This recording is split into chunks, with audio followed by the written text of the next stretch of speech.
தந்தை மைந்தன் தூய ஆவியானவருக்கு தங்கி உண்டாவதாக. அன்புக்குரிய என் துறை மக்களே, ஒரு யாவரையும் ஆண்டவர் இயேசு கிறிஸ்துவின் திருநாமத்தை அன்போடு வாழ்த்துகிறேன், வரவேற்கிறேன். இந்த நாளில் கூட கர்த்தர் என்னை இவ்வாறாக அழைத்து உங்களோடு இதை வார்த்தைகளை பேச என்னை தகுதிப்பட்டிருந்தார் நினைத்து நான் கலக்கப்பட்டிருக்கேன். மற்றும் உங்கள் அனைவரையும் இந்த கூடுகையில் பங்குபட்ட இறைவன் இயேசு கிறிஸ்துவுக்கு நன்றி சொன்னால் கலக்கப்பட்டது. அல்லேலூயா. ஈஸியான வேலை நமக்கு கொடுக்கப்பட்டிருக்கிறது. நல்ல ஆழ்ந்த தூக்கம் வரும், ஆழ்ந்த தூக்கம் வரும். ஆனால் நாம் இன்னைக்கு சிந்திக்கக்கூடிய தலைப்பு ஆழ்ந்த தூக்கம் வரக்கூடாது. கர்த்தர் நம்மை சிந்திப்பதற்கு அழைக்கிற காலங்கள் விரைந்து ஓடிக்கின்றன. நாம் இன்னும் எழுந்து பிரகாசிக்க வேண்டும். இன்னும் எழும்பாமலே அப்படியே உட்கார்ந்துட்டே இருக்கணும். கர்த்தர் நல்லவர் என்று ருசித்து பாருங்கள். அல்லேலூயா.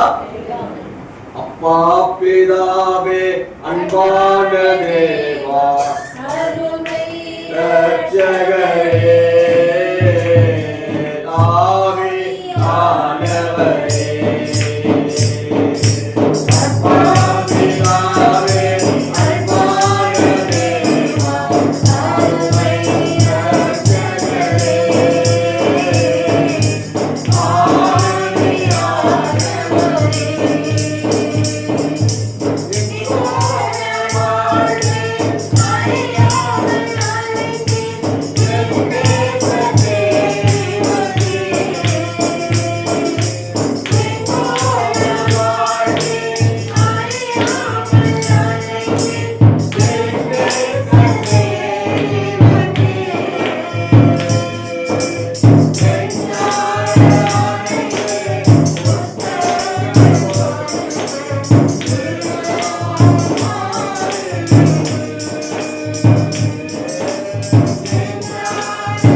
ஆவியானவரே ஆவியானவர் ஆண்டவரே, உண்மை உள்ளவர் ஆண்டவரே, நீ நீதி உள்ளவர் ஆண்டவரே, சமாதானத்தின் கர்த்தர் ஆண்டவரே, மகத்துவமான செயலை செய்த ஆண்டவர் ஆண்டவராய்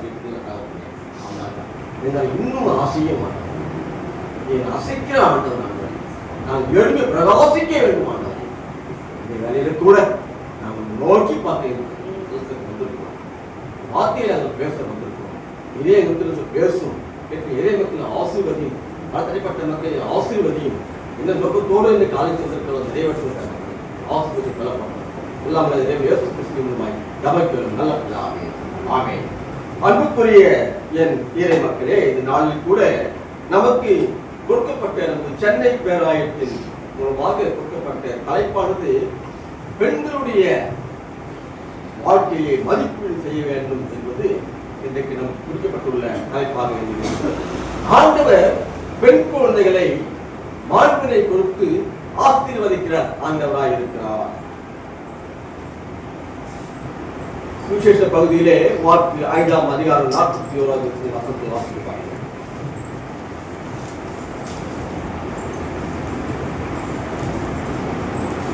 பிள்ளையின் கையை பிடித்து தலித்தாகுவி என்றார். அதற்கு சிறு பெண்ணே எழுந்திரு என்று உனக்கு சொல்லுகிறேன் என்று அர்த்தமாகும்.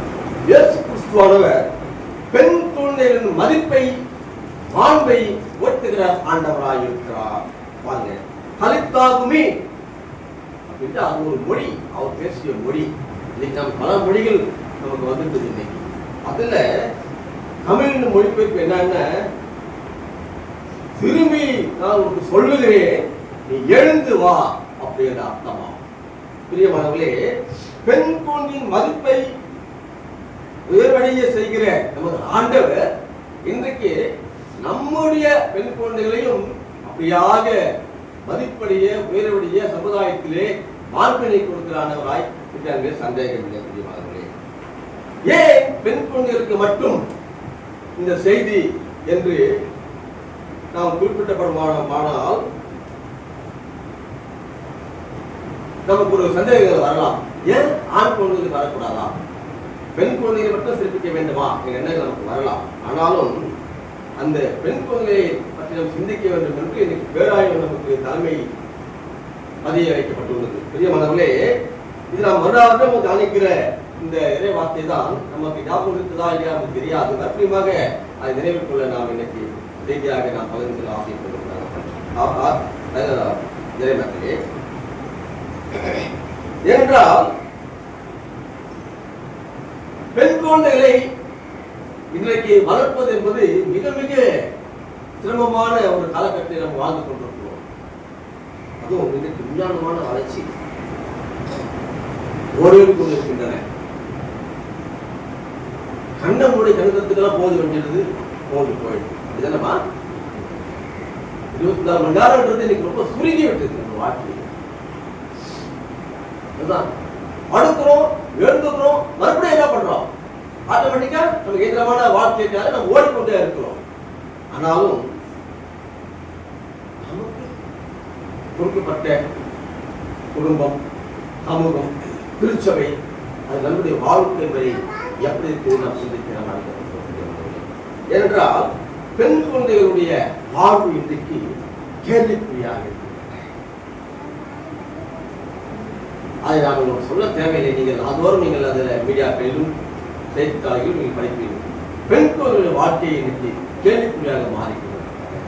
ஒரு என்னன்னா, உங்களுக்கு படிப்பறிவு இல்லாதது ஒரு காரணமாக இருக்கலாம், ஒரு ஏழ்மை நிலையில காரணமாக இருக்கலாம், இல்லை சமுதாயத்தில் ஒடுக்கப்பட்ட ஒரு காரணமாக இருக்கலாம். இதெல்லாம் தான் நிறைய சொல்லிட்டே போகலாம். ஆனாலும் ஆண்டவர் இயேசு கிறிஸ்து யாரும் ஒன்றெடுத்து பெண் குழந்தைகளின் வாழ்விலே மதிப்பை உயர்வு செய்கிற ஆண்டவராகிய காலத்தில் நாம் சிந்திக்க. பெண் குழந்தை என்பது கடவுளுடைய ஒரு பெண் திருமுகமாக அங்கே கொடுக்கப்பட்டுள்ளது. பிரியமானவர்களே, பெண்கள் இல்லாத உலகத்தை யாரும் கற்பனை செய்து பார்க்க முடியாது. ஒரு பெண் இந்த பூமிக்கு உயிரை கொடுக்கிற ஒரு ஆன்மா. ஒரு பெண்ணானவள் உலக வாழ்வில் இல்லை என்றால் இன்றைக்கு எந்த உயிரும் அங்கே பிறக்க வைக்க முடியாது. இது உண்மை கூறுகள் தான். பிரியமானவர்களே, கடவுள் ஆணையும் பெண்ணையும் படைத்த போது கடவுள் அவர்களை பரிபூர்ணப்படுத்தி சமநிலையில் படைத்தார்.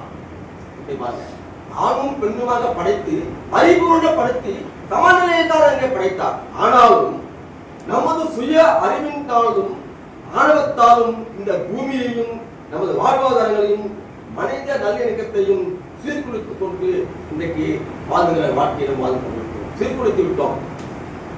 நமது சுய அறிவீனம் இன்னைக்கு தலைத்துவங்கி ஓடிக்கொண்டிருக்கிறது. அதனால அந்த ஆணும் பெண்ணும் சமையில்லாதபடி இன்றைக்கு ஆண்னா ஆண், நீ பெண் அப்படி என்று சுட்டி காட்டுகிற சமுதாயம் சீர்குலைந்து நாம் வாழும் இந்த உலகத்தில் எந்த திசையிலும் வன்முறைகள், பகை உணர்வுகள், குற்ற உணர்வுகள், அதிலும் குறிப்பாக பெண் பிள்ளைகளின் அதிகமான வன்முறை சூழலில் பாதிக்கப்படுவதை நாம் இன்றைக்கு பார்க்க முடிகிறது. பெண் பிள்ளைகள் அதிகமான பாதிப்புள்ளாகிறார்கள். விழிப்போடு இருக்க வேண்டும். விழிப்பா இருந்தா கூட இன்றைக்கு அப்படி செகண்ட்ல மனதை மாற்றுகிற ஒரு சூழ்நிலை இப்படிப்பட்ட சூழலில் ஒவ்வொரு பெண் குழந்தையும் முறையாக படித்தால் உலக கல்வி அறிவின்மை நமக்கு இருக்கும். உலகத்தில் கல்வி அறிவின்மை இருக்காது. அதுவும் இந்திய நாட்டிலே கல்வி உரிமை, பாதுகாப்பிற்கான உரிமை, பங்கேற்பதற்கான உரிமை, வளர்ச்சிக்கான ஒரு உரிமை என 4 முக்கியமான குழந்தை உரிமைகள் இருக்கிறது என்பதை நினைவூட்டுகிறேன். இதெல்லாம் இருக்குது. என்னென்ன இருக்குதுன்னா, கல்வி உரிமையும் கொடுத்துட்டாங்க பெண்களுக்கு. ஆதி காலத்துல பெண்களுக்கு கல்வி உரிமை கொடுக்கல, ஆனா இப்ப கொடுத்துருக்காங்க. பாதுகாப்பிற்கான உரிமையே கொடுத்திருக்கிறாங்க, பங்கேற்பதற்கான உரிமையை கொடுத்திருக்கிறாங்க, வளர்ச்சிக்கான உரிமையை கொடுத்திருக்கிறாங்க. பெண்கள் இன்னைக்கு நம்ம தமிழ்நாடு பகுதியிலே, நம்ம தமிழகத்திலே அநேக பெண்கள் இன்னைக்கு பல வளர்ச்சிக்கான பாதையிலே சென்று மகிழ்ச்சி இல்லையா? நமது தமிழகத்தை ஆண்ட ஜெயலலிதாவோட நம்ம சொல்லலாம், பிரியாவோட நம்ம சொல்லலாம். நிறைய போலீஸ் இன்ஸ்பெக்டர் இன்னைக்கு பெண் பெண்களாக இருக்கிறார்கள். ஏன் நம்ம திருச்சபையை எடுத்துக்கலாம், திருச்சபை குடும்பம் ஜெனிபரை எடுத்துக்கலாம். நம்ம சாட்சியாக ஒரு பெண் ஆலயத்துக்கு முன்பு, சிலுவைக்கு முன்பு முன்னாடி வந்து உங்களுக்கு சர்வீஸ் இருக்குது. அது ஒரு சமூக அமைப்பு. கடவுள் ஆசீர்வதித்தார். கடவுள் ஆசீர்வதித்தால்தான் நமக்கு வாழும். அதற்கு வாழ்வு முறையை நம் சிறப்பாக வைத்துக் மிக மிக அவசியம். நிச்சயமாகவே இந்த கல்வி உரிமையை பொறுத்தப்பதிலும் கூட இன்றைக்கு சமுதாயம் வேற எங்கெங்கோ சென்று கொண்டிருக்கிற நினைவு கூட நாம் அழைக்கப்பட்டுள்ளோம். நிச்சயமாகவே இப்படிப்பட்ட சூழலில் கல்வி, அதிகாரம், தலைமைத்துவம் மற்றும் சமூக பொறுப்பு ஆகியவற்றை செயல்படுத்துவதன் மூலம் பெண்களின் எதிர்காலத்துக்கு பிரகாசமான பங்களிக்க முடியும் என்பது சந்தேகமில்லை. கல்வி மிக மிக முக்கியம், பங்கேற்பது மிக மிக முக்கியம். இதெல்லாம் பெண்களோட வாழ்க்கையில கடைபிடிக்க வேண்டும் என்றால் பிரகாசமான வாழ்வு கிடைக்கும் என்று சந்தேகமில்லை. இப்படிப்பட்ட பொறுப்புகளை நிறைவேற்றுவதற்கு தேவையான ஆதரவையும் வாய்ப்புகளையும் நமது குடும்பங்களும், சமூகங்களும், திருச்சபைகளும் இப்படிப்பட்ட வாய்ப்புகளை வழங்கிட நாம் முன்வர வேண்டும். பிரியமானவர்களே, பெண்களுடைய வாழ்க்கைக்கு நாம் உகந்தவர்களாக, குடும்பமாக, திருச்சபையாக, சமூகமாக நாம் எல்லாம் இணைந்து செயல்படுற போது பெண்களுடைய வாழ்வு சிறப்படை என்பது சந்தேகமில்லை. திருமறையின் அடிப்படையிலே நாம் 2 கருத்துக்களை நாம் நிறைவு செய்து நாம் கண்டு செல்வோம். பிரியமானவர்களே, வாசிக்க கேட்ட முதல் பகுதி என்னாகவும் 27 1-11 வருஷத்துக்கு பிரகாரமாக அதில் என்ன சொல்லப்பட்டதுன்னா, சொத்து உரிமை பெற்ற மகன்கள், சொத்து உரிமை பெற்ற மகன்கள். பாருங்க, பழங்காலத்துல இஸ்ரவேல் சமூகத்தின் சட்டம் தந்தையின் சொத்து அவரின் ஆண் வாரிசுகளுக்கு மட்டும்தான் என்று வலியுறுத்துகிறது. பெண் பிள்ளைகள் புறக்கணிக்கப்பட்டவர்களாகவும் வாழப்பட்டவர்களாகவும் தந்தையின் சொத்தில் உரிமையற்றவர்களாகவும் நடத்தப்பட்டனர். ஆதி காலத்திலே இருந்தது, ஆதி காலத்திலே இருந்திருக்கு. இன்றைக்கு சொல்லுவா வேண்டுமா? நீ சொல்லவே தேவையில்லை எங்க காலகட்டம் இல்லை. ஆனால் நாம் அப்படியே நினைக்கிறோம். இல்லை, எல்லாருக்கும் உரிமை இருக்கு. அல்லேலூயா, எல்லாருக்கும் உரிமை இருக்கு. பெண் பிள்ளைகளுக்கும் உரிமை இருக்கு. சட்டம் கொண்டு வந்துட்டாங்க. பின்னாடி சட்டம் கொண்டு வந்த பட்டியல் எல்லாருக்கும் உரிமைகள் உண்டு. ஒரு தகப்பன் சொத்துல எல்லாருக்கும் உரிமைகள் உண்டு. 4 கிரவுண்ட்ல எல்லாருக்கும் உரிமை உண்டு. அதப்ப என்ன சொத்து சம்பாதிச்சு வச்சிருந்தாலும் 4 பிள்ளைகள் இருந்தா 4 பிள்ளைகளுக்கும் சொத்துக்கள் உண்டு. நீங்க அதை மறக்கக்கூடாது.